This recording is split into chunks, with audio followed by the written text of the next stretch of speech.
Six sigma rule मैं इसको कहता हूँ। ये छः के छः चीज़ें ट्रेड लेने के पहले मैं ज़रूर देखता हूँ।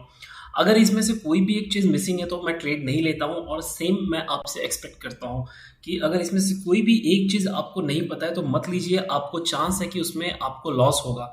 और कोई भी लूजिंग बेट के ऊपर पैसा लगाना पसंद नहीं करता। अगर आपको पता है कि यहाँ आपको हारने का चांस है तो आप वहाँ पर पैसा लगाओगे कभी? बिल्कुल नहीं लगाओगे, राइट। तो कभी भी ये छः चीज़ें आप ज़रूर देखो। क्या है वो छः चीज़ों में? तो पहला आता है वो है आपका ट्रेंड। ट्रेंड आपको कोई भी आप ट्रेड ले रहे हो उसमें ट्रेंड जानना बहुत ज़रूरी है। क्योंकि अगर ट्रेंड के अगेंस्ट में अगर हमने ट्रेड लिया तो वो हमें बहुत भारी पड़ सकता है। ठीक है, तो पहली बात तो आप इसको मतलब लिख लो कि trend is our friend. Trend के अगेंस्ट में कभी ट्रेड नहीं लेना है। एग्जाम्पल हम देखेंगे। ठीक है, चलिए आइए ट्रेंड को कैसे फाइंड आउट करें। अब आप देख सकते हो अदानी का मैं चार्ट ओपन करता हूँ। ठीक है, कोई भी रैंडम आप चार्ट ओपन करके देख लीजिए। ट्रेंड को फाइंड आउट करने का सबसे आसान तरीका क्या है कि पहली बात, अगर कंटिन्यूअसली इसके अंदर higher high lower low form हो रहा है, मतलब कैसा होता है, अप ट्रेंड फिर पुल बैक, ठीक है, फिर up trend pull back, up trend pull back, up trend pull back. तो ये क्या है, मार्केट हायर हाई और हायर हाई के फॉर्मेशन में 5 मिनट के कैंडल में है। मैं अगर हम इंट्राडे कर रहे हैं तो देखिए, तो मैं इसमें शॉर्टिंग अपॉर्चुनिटी देखूंगा ही नहीं। ठीक है, सही बात है, कोई दिक्कत है इसके अंदर नहीं है। और क्या, बिगर फ्रेम में आप इसको अगर हम टाइम फ्रेम में देखेंगे तो भी ये बिगर फ्रेम में भी कैसा है कि ये अप ट्रेंड में है। फेयर एनफ है ना, अप ट्रेंड के अंदर है, एक अपने इंपॉर्टेंट लेवल पे है। तो इसमें अब जिस तरह का ये चल रहा है इसके अंदर अभी हम जो है शॉर्ट पोजीशन नहीं लेंगे, पहली बात। दूसरी बात, और क्या तरीका है, अगर आप इंट्राडे कर रहे हो तो मैं दोनों का तरीका बताता हूँ। अगर आप ये देख रहे हो, पोजिशनल कर रहे हो, तो हमेशा नोटिस कीजिए कि आपका जो है ना मूविंग एवरेज, ये जो ट्रेड है आपका मूविंग एवरेज के ऊपर होना चाहिए।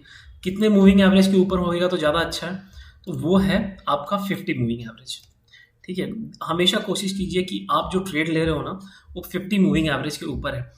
अब आप देखोगे ये चॉपीनेस मार्केट में आया हुआ है, ये स्टॉक जो है साइडवेज था बीच में, लेकिन फिर भी जब भी 50 मूविंग एवरेज के ऊपर क्रॉस किया है काफ़ी अच्छा मूव दिया हुआ है।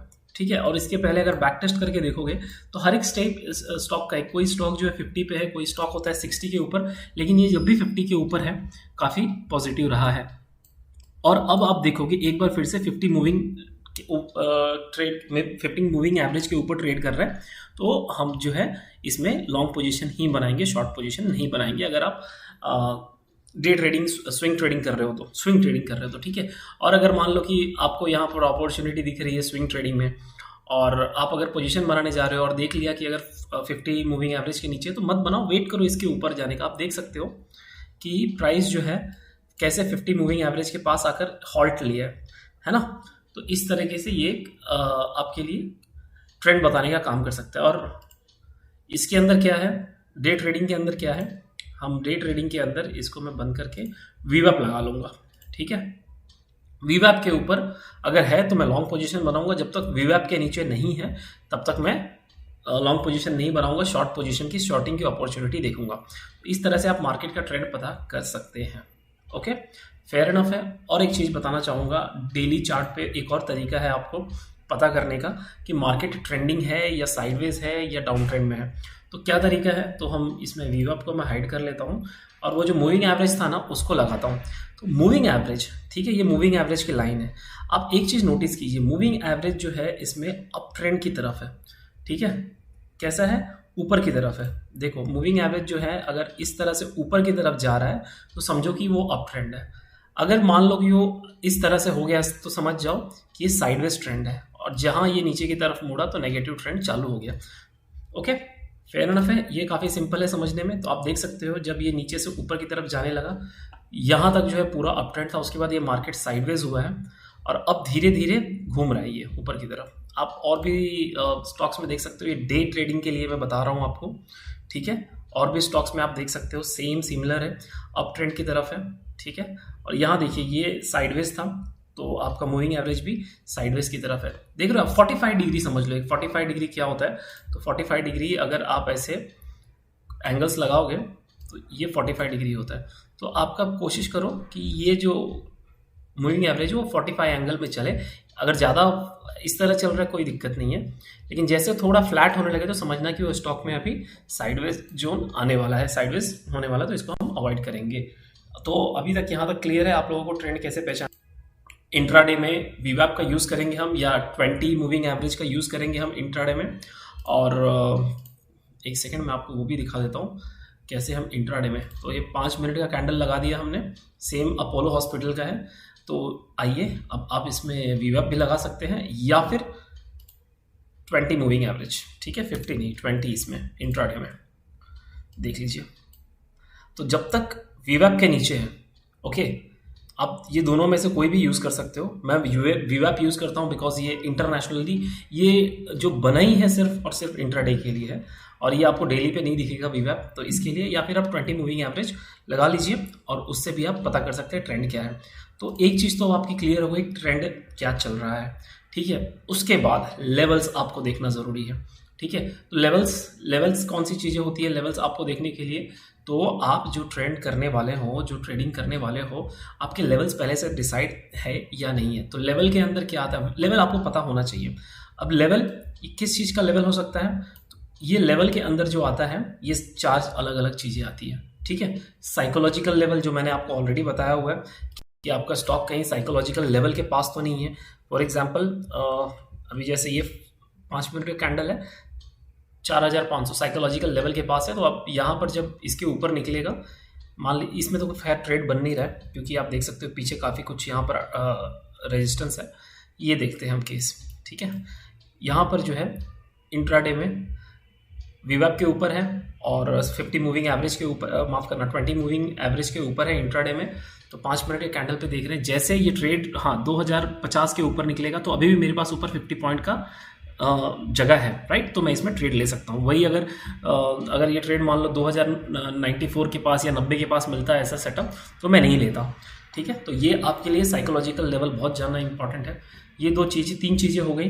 अब उसके बाद एंट्री आपको किस पे पोजीशन पे लेना है, तो ये कैसे समझोगे आप?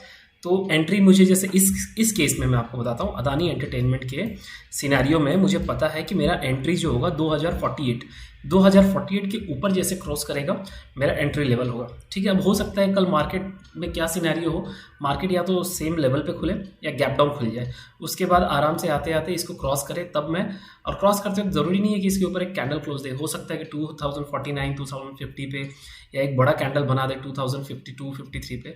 तो वो लेवल नहीं, मैं कोशिश करूँगा 2048 के पास में ही खरीदने का। 2050 तक मिल रहा है कोई दिक्कत नहीं है, लेकिन मुझे मेरा एंट्री पॉइंट अब पता चल गया है, ठीक है। तो आपको एंट्री पॉइंट पता है आपको, वेरी गुड।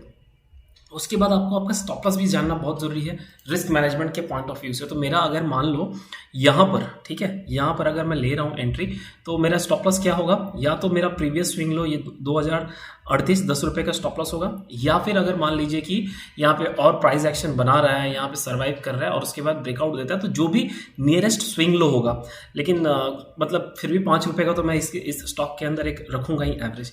तो स्टॉप लॉस मुझे मेरा पता चल गया, ठीक है। तो एंट्री पॉइंट पता है, स्टॉप लॉस पता है। उसके बाद क्या है कि एंट्री पॉइंट, स्टॉप लॉस, उसके बाद आपको आपका टारगेट भी जानना बहुत ज़रूरी है। तो टारगेट हम किस तरह से इसके अंदर डिसाइड करेंगे कि जैसे अदानी एंटरटेनमेंट है, काफ़ी हाई बीटा स्टॉक है, जब ये चलता है तो बहुत ही ज़बरदस्त चलता है, आप देख सकते हो, आप इसका हिस्ट्री भी जाकर देखिए, तो ये काफ़ी बढ़िया चलता है। तो मेरे लिए मैं फिर भी अपना जो है 1:1 रिस्क रिवॉर्ड वाला स्टार्टिंग में, जैसे कि मैंने आपको कहा है, बना के रखिए। और मार्केट का सेंटीमेंट अगर ज़्यादा अच्छा है तो मैं 1:2 के लिए भी चला जाऊँगा, ओके। या फिर 1:1 पे 50% बुक करना है। आपकी जो भी प्लानिंग है, ठीक है, वो प्लानिंग आपको रखनी पड़ेगी सबसे पहले। तो ये सारी चीज़ें जब एक बार आपको पता हो जाएगा ना, तो आप, ट्रेंड पॉजिटिव है तो अगर मान लो सेलिंग भी है तो आप हाइपर नहीं होंगे कि चलो ट्रेंड पॉजिटिव है, मैंने ट्रेंड के फेवर में लिया है तो बढ़िया है। लेवल्स आपको सारे पता है, साइकोलॉजिकल लेवल के पास में आपने लिया हुआ है ट्रेड, एंट्री आपको पता है, एसएल पता है, टारगेट पता है। तो आप जानते हो अब कि आपको अगर आपने जो ट्रेड लिया है उसमें मैक्सिमम लॉस कितने का होगा, 400 रुपये का होगा। आपने एक दिन का अपना कितना पकड़ा हुआ है, 1% अगर 70,000 कैपिटल है तो 700 रुपये। तो आप पैनिक नहीं होंगे कि हाँ, आप पहले से तैयार हो मार्केट को देने के लिए, ठीक है। देना सीखो। जब आप मार्केट में कहते हैं ना कि लॉस होने का डर अगर आपके मन से चला गया ना, तब आप प्रॉफिट में आ जाओगे। लेकिन ऐसा नहीं है कि लॉस होने का डर गया तो 1 लाख गया, कोई टेंशन नहीं। प्रॉपर रिस्क मैनेजमेंट फॉलो करने के बाद तो ये 5 चीज़ें आपके लिए अमृत हो सकती है अगर आप ट्रेड लेने से पहले इन सारी चीज़ों को आप अगर समझते हो, जानते हो तो। ठीक है, तो ये चीज़ें प्लीज़ आप ज़रूर साइकोलॉजिकल लेवल एक बहुत ही इंपॉर्टेंट चीज़ है। ये जल्दी कोई कवर नहीं करता, कोई बात पता नहीं क्यों इसके बारे में नहीं करता है। इस लेवल को आप रेस्पेक्ट कीजिए, मार्केट आपको रेस्पेक्ट करेगा। और एंट्री, एग्जिट, टारगेट, आप एक बार आपने ट्रेड ले लिया, ठीक है, आपको सब पता है कि हाँ, इसमें मेरा मैक्सिमम लॉस 400 हो सकता है और मेरा प्रॉफिट है 800 हो सकता है। तो जाने के लिए इतना है, तो आपको फिर डरने की क्या ज़रूरत है। लोग डरते वही है जो स्टॉप लॉस लगा के नहीं चलते हैं, या 10,000 क्वांटिटी ले लिया जिसमें उनको मतलब क्या बोलते हैं 15,000 का लॉस होने वाला है, जो ऑलमोस्ट समझो कि 10% ऑफ हिज कैपिटल और हर कैपिटल है। तब उस सिनेरियो में आपका जो है साइकोलॉजी काम नहीं करता। तो माइंडसेट बनाने के लिए ये सारी चीज़ें जानना बहुत ज़रूरी है। ठीक है, तो उम्मीद करता हूँ आपको ये अच्छे से समझा होगा। आप इसके ऊपर प्रैक्टिस ज़रूर करेंगे और पेपर ट्रेडिंग कीजिए। पेपर ट्रेडिंग करोगे तो ही आपको प्रैक्टिस से ही आपका जो है साइकोलॉजिकल जो है अच्छा स्ट्रांग होगा।